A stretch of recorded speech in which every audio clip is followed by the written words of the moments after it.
What's going on YouTube? Happy holidays. It's Chris here bringing you guys another Fantasy Puck video. Today we're going to be doing another tier list for you guys. We're going to be doing all of the wingers. I've got 20 wingers for you guys here, but before we get started, guys, always be sure that you're joining our Discord. We have a huge fantasy hockey community, and if you guys have any fantasy hockey questions, comments, concerns about your team, trade suggestions, be sure that you're following us or joining the Discord, excuse me. And speaking of following, be sure that you're following us on Twitter, guys. Don does an unbelievable job of keeping us up to date on all of the fantasy hockey news and updates for you guys. So be sure that you're following us on Twitter for all of that key information in your guys' leagues. As well as, guys, we do have a Patreon feature for you guys as well if you guys are interested in doing that. Premium features include such as player projections.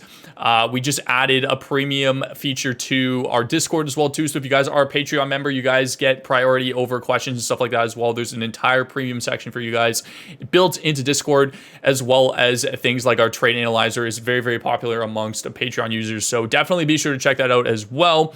And if you guys are interested in signing up for PrizePicks, be sure to use code PUCK. Guys, we have a promotion going on right now. Check it out in our Discord. The link will be in the description down below. So if you guys are interested in signing up for PrizePicks and using that, be sure that you use code PUCK. It really helps us out. So be sure to check out that promotion as well in our Discord. Very similar to the other video. Basically, the way that we're going to do it is categorize it into 5 different categories. League winners, which are going to be the guys that are going to win your league for you. Elite players that are producing like really well right now. Good players, okay, and then busts. We've got 20 wingers here for you guys. I did not include Kaprizov, Rantanen, Kucherov, J-Rob, and the other one was Pasta.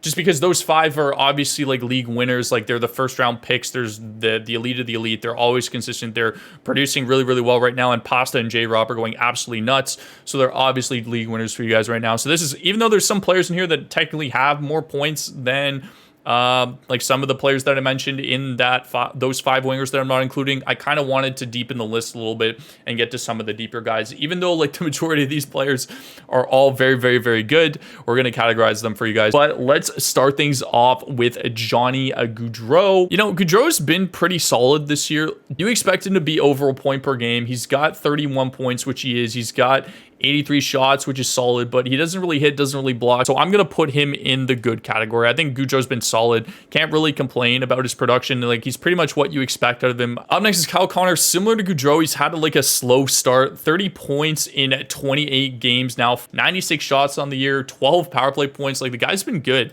So I'm going to put him in the good category. Up next is Patrick Kane of the Chicago Blackhawks. And I'm tempted to put him in bust, but because of his shot volume, I'm going to put him in okay. The biggest concern with Kane is his plus minus. He's minus 17 this year, but last year he was shooting at 9%, and he's just down to 4% this year, so he's been okay.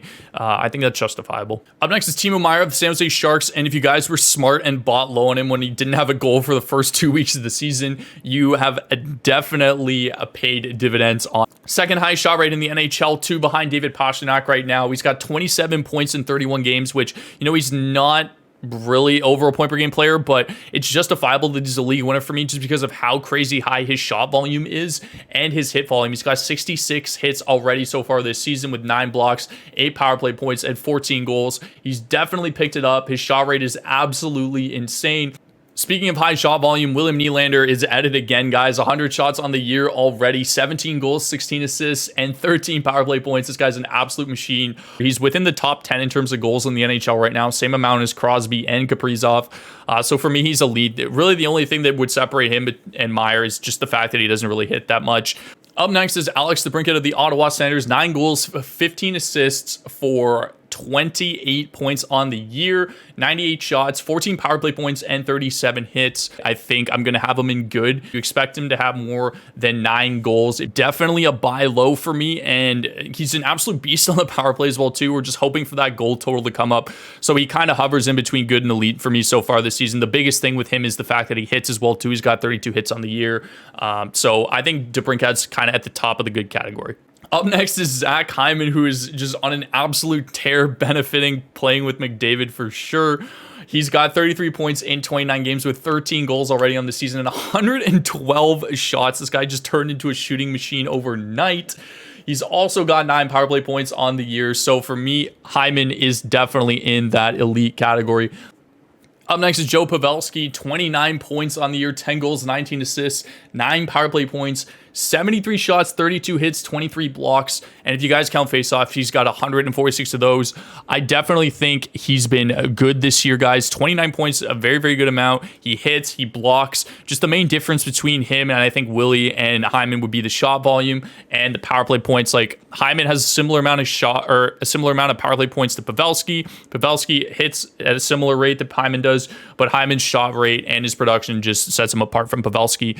Willie, the same thing. Like he's got 17 goals already on the year and over like 13 power play points. So much, much higher in terms of power play points and shots for Willie as well. And I think that's kind of what separates him, even though he doesn't hit. Up next is Vladimir Tarasenko of the St. Louis Blues. He's got 8 goals, 13 assists, and 68 shots.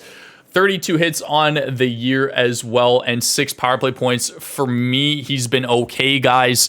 Well under a point per game. Hasn't really seen a high shot rate, which we expect out of Tarasenko. He does have 30 hits, which is good for a scoring winger. But at the same time, like he's not quite there in terms of his production for me so far this season. I don't know what's going on with him. I don't know if he's going to get traded. But I definitely think that he's been okay so far this season, kind of in the similar boat as Patrick Kane, where he just hasn't been able to find the back of the net. And his shot rate is definitely a lot lower than Kaner's, even though he hits more. But for me, he's just been okay this season. Up next is Phil Forsberg of the Nashville Predators, and same kind of thing as Tarasenko, where we just haven't seen the production. He had a ridiculously good year last year, 42 goals, 42 assists for 84 points in only 69 games, guys. But this year, like his production's definitely slowed. He's at 24 points on the year, 10 power play points though, which is solid. 86 shots, which is again pretty solid. And then 45 hits. I'm tempted to put him in the good category, but just given his production, I probably am going to slide him there when I do a little bit of revisions, but he's definitely at the top of the okay category for me. You know, we do expect the goal scoring to come up slightly, and the shot volume and hit volume as well should definitely be high, but he's solid that he hits those 3 categories, so he's been okay. I'm probably going to bump him to good. We'll see. Up next, we got Jake Guentzel, and I'm going to throw him in elite. And I know he's only got 29 points, but the reason why I have him in elite is he's only played 25 games. So he's well over a point per game. He's got 76 shots, which is definitely good. So if he's played 5 less games than Willie and Hyman, chances are that he has similar shot volume, but definitely hits quite a bit as well too. So that's why I've got him in the elite category, just because, again, his production's been unbelievable. He's well over a point per game, 29 points on the year. I think this is our first bust of the list, guys. Jonathan Huberdeau, his production is just not where it needs to be. He's only got 18 points on the year. 9 power play points is a good amount. 26 hits, which I'm surprised to see. But again, like only 46 shots on goal, and it's just nowhere near the level of production we expected from Huberdeau. We figured there was going to be a little bit of an adjustment period, and I still think that's gonna happen for him. But he hasn't looked good at all this year, guys. Same with Calgary, and I think that for right now, I'm going to categorize him as a bust just at this moment right now. Up next, we have the great 800.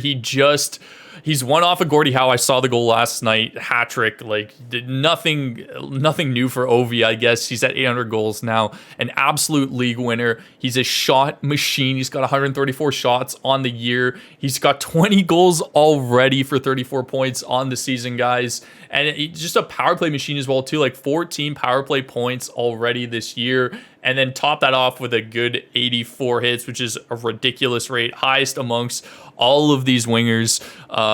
Like just an absolute machine, guys. This guy, I'm shocked his body just hasn't started to deteriorate yet. Just a special player, like a generational player for sure. First ballot Hall of Famer. Like he is the greatest goal scorer in hockey of all time, and just an absolute league winner for you guys if you snagged him in the 2nd or 3rd round. Like absolute machine for you guys. Up next is Matthew Tkachuk, who has 39 points in 28 games, 105 shots, only 19 hits, which I was very surprised to see. I figured like this guy would hit very similar to how his brother does and just hits everything that moves. Because his production and his shot rate is so high, I have to put him in league winner. 39 points in 20 games is ridiculous. That puts him 7th in the NHL. And then you add 12 power play points to the mix as well too. And Tkachuk is definitely been a league winner for you guys. If you guys snagged him in the 2nd or 3rd round, great value, very similar to Ovi. Definitely playing like a 1st round player right now. Up next is Mitch Marner of the Toronto Maple Leafs, 37 points in 30 games. He's riding a 23 game point streak right now, 2 away from tying Kane's record for the longest point streak in the modern era. And I'm very, very tempted to put him in league winner. His production's been very good. 13 power play points as well, too. If he's not elite, he's definitely a league winner. I'm very tempted. I'm going to leave him in elite for right now. I'm very tempted to slide him to league winner. Like, just for me, the fact that, you know, he chips in at hits and blocks as well, too, and then he's a power play machine. I'm just going to have him in elite for right now. Steven Stamkos, an absolute machine on the power play as well. He's got 14 power play points as well, 16 goals, 18 assists, 97 shots, 30 hits, 24 blocks. But to me, like, he's just a league winner for a bunch of reasons. Number one, good shot rate, like 97 shots, 16 goals already on the year for him, and then 14 power play points puts him in the upper echelon of the NHL. And then you combine all that and you throw the fact that he's dual eligible, like just an absolute machine. I have him as a league winner. JT Miller's an interesting one because he hits every category at such a good rate, but not necessarily elite in any particular category. His production hasn't been great. 26 points on the year so far, 63 shots. He's got 56 faceoff wins, but like that's not really a significant amount. And 61 hits is really his big thing there as well too. He just hits every category, so like he's been solid for me. I think he's good. He's not really special in one particular category, but at the same time, he hits every category at a good rate. So he's been solid for you guys. Up next is Chris Kreider of the New York Rangers. 14 goals, 10 assists, 97 shots, 61 hits. Very, very solid all around. I'm going to throw him in the good category. His production obviously is going to take a step back from last year when he had 52 goals. I can't really justify putting him in a league because he doesn't really have an insane level of production or an insane amount of hits or an insane amount of shot volume. 24 points in the years is decent, you know? So I have him in the good category. Up next is Artemi Panarin, an absolute power play machine. He has the highest amount of power play points out of anybody on this list with 16. He's also got 72 shots on goal, which is like to be expected. Like he's not really known for shooting the puck a lot. Only 6 goals on the year, but 29 assists, guys. No, like 8 hits, 4 blocks, so not really a hit, doesn't really block. For me, he's definitely elite, and then you add 16 power play points to that as well, too. He could be a league winner, I feel like, if he shot more or hit more, but unfortunately, he doesn't really do either of those too much. Like 72 shots isn't bad by any means, but at the same time, like, it's not anywhere over 100 like you see with Willie or Hyman, for example, but I definitely think he's elite this year. And then finally, up next, we got our boy Brady Tkachuk to end out the list. Definitely a league winner for me. Just number one, like this shot volume would have been warranted enough already. He's got 119 shots in the year, and then he's got 123 shots on net this year, and then you throw in 70 hits into that mix as well. If you guys count faceoffs, he's got 127 of those too. He's just been taking faceoffs because I don't think Tim is too strong on the draw as well too. So that's another added factor. 43 PIMs in Bangers League. This guy's unbelievable.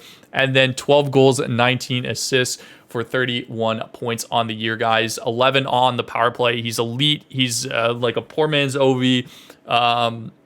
Just not, I can say so many good things about him. He's just an absolute league winner, and you probably got him in the 3rd or 4th round. If you did, absolute steal. I can't wait to see. Your team must be ridiculous if you got Brady in the 3rd or 4th round. 2nd round, I think, was good value for him. But at the same time, you know, like to me, he's a league winner just because of how high his shot rate, how high his hit rate is. And then he's actually producing at a really high rate as well this year too. And he's already got 11 power play points. So this is my tier list, guys. I might make a couple of revisions here. Let me know in the comments down below what you think initially, but I might go and quickly make some changes, and then I'll be back in 2 seconds to let you guys know if I changed anything. All right, guys, here are the 2 changes that I made. I bumped JT Miller down to okay just because his production has been so slow, and it does just similar things that Forsberg does, but I think Forsberg is just better. I was thinking about bumping up Forsberg to good, but again, his production just hasn't really been there this season at all. I think the good category is fine is where it is. The other thing is I moved Stamkos down to elite. Just the fact that, you know, like very similar production to Panarin and Marner, but the fact that, you know, he's got a higher shot rate. It's just like there's this little bit of a gap between like what Brady and Matthew do in comparison to what Stamkos does. Like the fact that Brady's hit rate and shot rate is so high, even though like he's hovering around a point per game, even though like say for example like Stamkos, Marner, and Panarin have much well, not much higher, but higher point per game averages. Brady just makes up for it with the sheer amount of hits that he gets, and he's got similar power play numbers to these 3 as well too. And then, yeah, so that's pretty much my list, guys. Leave a comment down below what you guys think of the list. What if I missed on anything? I know I got a lot of slack for the Rupe slander last week, and probably put him in good if I had to go back to it. But you know, you live and you learn. But his shot rate is just so low. Anyways, guys, thank you so much for watching. Happy holidays to you guys as well too. I will have another tier list video out for you guys at the end of the week. I believe the Friday will be defensemen, so stay tuned for that. If you enjoyed this video, guys, leave a like, hit that subscribe button. Thank you guys so much for watching. I will see you guys in the next video, and have yourselves a fantastic rest of your day.